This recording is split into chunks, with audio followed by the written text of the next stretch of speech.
we will study chapter 13. Our chapter 13 name is Resources Used in Our Daily Life. Explore. First is natural resources, second is types of natural resources, third is non-renewable resources, and fourth is conservation of natural resources. Look at the picture below. आपको जो picture पे देखिए उसको आपको ध्यान से देखना है.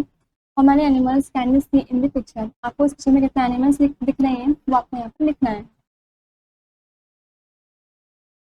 Natural resources. We need different things in our daily life. अपनी डेली लाइफ में काफ़ी अलग चीज़ों की ज़रूरत होती है. Most of these things are given to us by nature. इनमें से काफ़ी सारी चीज़ें हमें नेचर से ही मिलती हैं. We get food medicine wood from plants. Food medicine wood भी प्लांट से मिलते हैं. Coal and petroleum are dug out of the earth. और पेट्रोलियम हमें अर्थ की खुदाई करने से मिलते हैं. All these are useful to us and are called resources. हमारे लिए काफ़ी यूजफुल भी हैं और हम इनको रिसोर्स भी बोलते हैं. Resources given to us by nature are called natural resources. Way resources जो हमें नेचर के द्वारा मिलते हैं उनको हम नेचुरल रिसोर्सेज बोलते हैं. Types of natural resources. Natural resources can be classified into two categories. Natural resources को हमने दो कैटेगरीज में क्लासिफाइड कर रखा है. First is renewable resources. Renewable resources is something that we use to make everyday products. Renewable resources वो होते हैं कोई भी चीज़ जिनका हम यूज़ करते हैं एवरीडे प्रोडक्ट्स बनाने के लिए. That is replaced faster than we use it up. और हम उनको रिप्लेस भी जल्दी कर सकते हैं यूज़ करने के बाद.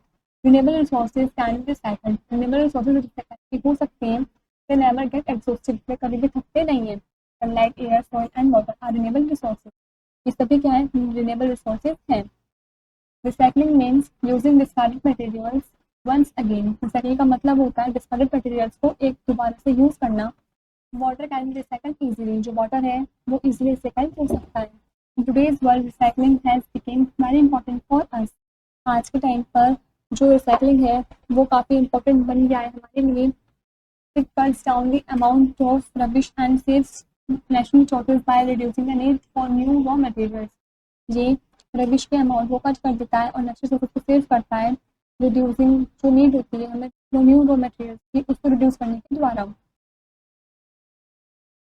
Sunlight is the main source of energy. Sunlight है वो मेन सोर्स है एनर्जी का.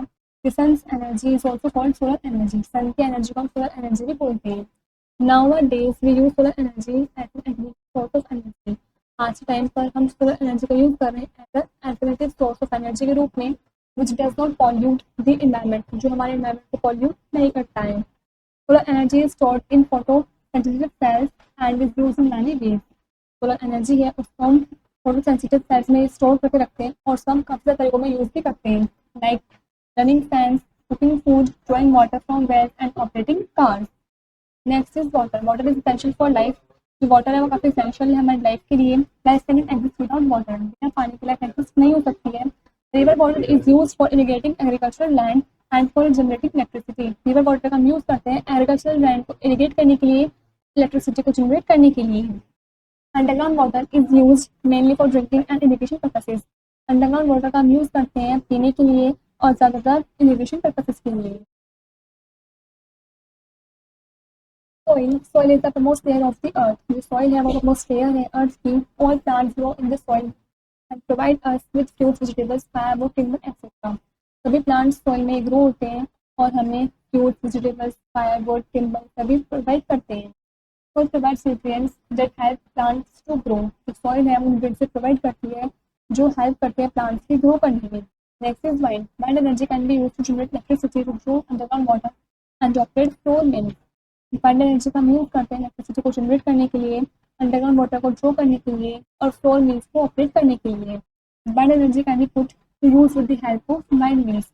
Wind mills में हम wind energy को यूज़ करते हैं. This picture shows solar panel. This is dam and this is windmills. No more. First is wind power is the conversion of wind energy into a useful form. तो wind power है conversion है wind energy का useful form में, such as using wind turbines. Non-renewable resources. A non-renewable resources is something that we use to make everyday products that is replaced much more slowly than we consume it. Non-renewable resources वे होते हैं कोई भी चीज़ जो जिसका हम use करते हैं अपने एवरीडे प्रोडक्ट्स को बनाने के लिए और ये रिप्लेस होते हैं काफ़ी धीरे धीरे जब हम इनको कंज्यूम करते हैं उस कंपेरिजन में। They resources are limited and will be exhausted one day due to their excessive use. जो रिसोर्सेज होते हैं लिमिटेड ही होते हैं और ये एक दिन थक भी जाते हैं, एग्जॉस्टेड हो जाते हैं इनके एक्सटेंसिव यूज की वजह से। These resources include forest, minerals, coal and petroleum. In resources में include है forest, minerals, coal and petroleum. First is forest. A forest is a place where trees grow naturally. First वो जगह है जहाँ पर trees naturally grow होते हैं. Trees give out oxygen which is necessary for all living things. जो trees हैं वो हमें ऑक्सीजन देते हैं जो सभी living things के लिए काफ़ी ज़रूरी है. Trees purify the air. Trees air को भी purify करते हैं. Forests are very important resources because we get fuels, medicines and timber from them. Forest काफ़ी इंपॉर्टेंट रिसोर्सेज हैं क्योंकि ये हमें फ्यूल्स, मेडिसिन, टिम्बर देते हैं। Minerals are substance found naturally earth. जो मिनरल्स सब्सटेंस है जो अर्थ में नेचुरली पाया जाता है। They make up the rocks that cover the earth. ये रॉक्स को बनाते हैं जो अर्थ को कवर करते हैं। Many metals can be obtained from minerals. काफ़ी सारे मेटल्स हमें मिनरल्स से ऑब्टेन्ड होते हैं। Minerals from which metals can be obtained are called ore. वे मिनरल्स जिसमें से मेटल्स ऑब्टेन होते हैं उनको हम ओर्स बोलते हैं। Metals are very useful and are used for making chains, nuts, pipes, cylinders, tools and railway tracks, stainless steel and utensils and many other things. Metals का हम जो मेटल्स होते हैं वो काफ़ी यूजफुल होते हैं हमारे लिए और हम उनका काफ़ी सारी चीज़ों को बनाने में भी यूज़ करते हैं जैसे कि chain, nuts, pipe, cylinders, tools and railway tracks, stainless steel, utensils और काफ़ी अदर थिंग्स और काफ़ी अलग अलग चीज़ों को बनाने के लिए भी हम मेटल्स का यूज़ करते हैं। Coal and petroleum. Coal and petroleum are formed by plants and animals. It got buried under the ground millions of years ago. Coal and petroleum form तब होते हैं plants और animals के द्वारा जो millions of years ago पहले ground में buried हो गए थे, दब गए थे. Due to heat and pressure, these dead plants and animals got converted into coal and petroleum. Heat और pressure की वजह से ये जो dead plants animals हैं ये बदल गए हैं coal और petroleum में. They are used as fuel for vehicles. इनका हम यूज़ करते हैं एज अ फ्यूल व्हीकल्स के लिए एंड इंडस्ट्रीज के लिए in the form of petrol, diesel etcetera. Petrol diesel के फॉर्म में। Domestic fuel in the form of kerosene and gas to cook. जो डोमेस्टिक फ्यूल होता है वो केरोसिन और गैस के फॉर्म में होता है जिसमें हम खाना बनाते हैं। Raw material to make plastic paints, fertilisers, petroleum jelly and protein. Raw material का यूज़ करते हैं हम plastic paints, fertilisers, petroleum jelly और प्रोटीन बनाने के लिए। This fuels take millions of years to be form. ये जो फ्यूल्स होते हैं ये मिलियंस ऑफ ईयर्स लेते हैं बनने के लिए। But the rate at which they are being used would result in their shortage. लेकिन जो रेट है जिसमें ये हमें मिलते हैं, जिसमें हम इनका यूज़ कर रहे हैं, उसका रिजल्ट निकल के आ रहा है कि इनका काफ़ी शॉर्टेज हो गई है। The sad part is that they refuse to see how important it is to use them judicially and we keep wasting them. Sad part इसका ये है कि हम रिफ्यूज़ हो गए हैं, इसको देख रहे हैं कि कैसे ये कितने इंपॉर्टेंट है हमारे लिए, हमें इनका जुडिशली यूज़ करना चाहिए और हमें इनको वेस्ट भी नहीं करना चाहिए, लेकिन हम इनको वेस्ट करते जा रहे हैं। Conservation of natural resources. First is water. Conservation of water can be done through precautions. कुछ प्रिकॉशंस के थ्रू हम वाटर को कंजर्व कर सकते हैं। First is take short shower. Short shower लेना चाहिए। Use bucket to save water when bathing. Now the time हमें पानी को सेव करने के लिए बकेट का यूज़ करना चाहिए। Next, turn off running taps when not in use. यदि टैप खुली हुई है तो हमें उसको बंद कर देना चाहिए, जो उसका यूज़ नहीं है तो। Next, don't keep the tap running by brushing your teeth. अपने टूथ को ब्रश करते टाइम हमें टैप को खुली भी नहीं छोड़ देनी चाहिए, उसको बंद कर देना चाहिए। Fourth is get leaking taps and pipes repaired. हमें लीकिंग टैप्स और पाइप्स वगैरह को रिपेयर करवाना चाहिए। Soil conservation of soil can be done bye. Soil को हम किस तरीके से कंजर्व कर सकते हैं। First is planting more trees. ज़्यादा से ज़्यादा पेड़ पौधे लगाने से। Second is preventing cutting of trees. Trees को काटने से बचाने से। Next, preventing the soil erosion and overgrazing. हम सॉइल इरोजन को प्रिवेंट कर सकते हैं और ओवरग्रेजिंग से भी प्रिवेंट कर सकते हैं। Next, building dams across rivers to stop floods. Floods को रोकने के लिए हम रिवर्स के अक्रॉस डैम्स वगैरह बना सकते हैं। Next is forest. Conservation of forest can be done by planting more trees and preventing forest fires. हम फॉरेस्ट को कंजर्व कर सकते हैं यदि हम ज़्यादा से ज़्यादा ट्रीज को प्लांट करें और फॉरेस्ट फायर को प्रिवेंट करें। And newspaper and cardboards for recycling. हमें न्यूज़पेपर और कार्डबोर्ड को रिसाइकलिंग के लिए भेजना चाहिए। Recycling saves not only trees but also chemicals, energy and water. Recycling सिर्फ पेड़ों को ही सेव नहीं करता है बल्कि केमिकल्स, एनर्जी, वाटर को भी सेव करता है।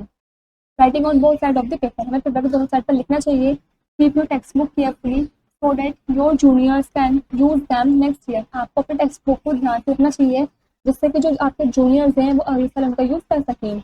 Scrap papers and staple them together to make a phone message tag. आपको स्क्रैप पेपर्स को कलेक्ट करना चाहिए, इकट्ठा करना चाहिए, उनको एक साथ स्टेबल कर देना चाहिए और आपको एक फोन मैसेज पैड बना देना चाहिए.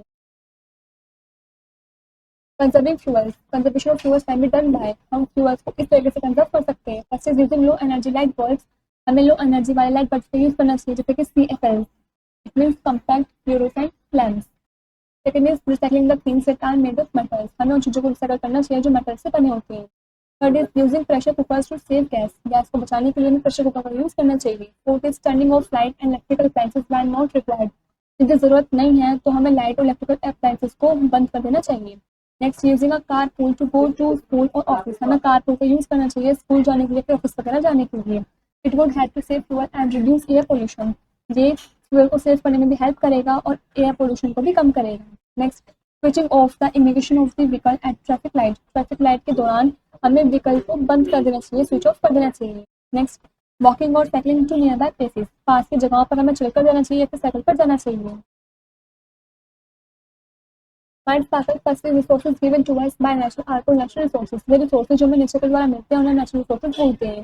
Second is recycling means using discarded materials once again. Recycling का मतलब होता है कि डिस्कार्डेड मटेरियल्स होते हैं उनका एक बार को यूज करना. Third is wind energy can be used to generate electricity to draw underground water and operate flour mills. Wind energy का हम यूज करते हैं इलेक्ट्रिसिटी को जनरेट करने के लिए, अंडरग्राउंड वाटर को ड्रॉ करने के लिए और फ्लोर मिल्स को ऑपरेट करने के लिए. Next is a forest is a place where trees grow naturally. Forest एक ऐसी जगह है जहाँ पर ट्रीज नेचुरली ग्रो होते हैं. Next point, coal and petroleum are formed by plants that got buried under the ground millions of years एगो.